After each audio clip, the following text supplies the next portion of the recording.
embroidery offerings. As a brand, you could print, but you could also do embroidery on hats. You can even do it on some garments. We always recommend thicker garments like hoodies or hats. Structured hats are great for embroidery. We can do tees as well. Recommend thinner, smaller artwork files for thinner garments. And it's more of a vector design for embroidery. So if they send you an image and say, I want to embroider this image. Not so good for photographs. Yeah. Definitely, you want your colors separated. It's going to change needles based on the thread color that you select. That's what it is right here, guys. These are 15 needles, and we set them up with different threads.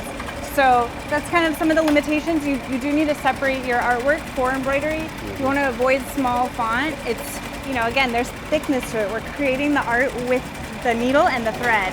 So as it's sewing, it needs to have enough thickness to create that letter or that font. Like this is a beautiful embroidery right here.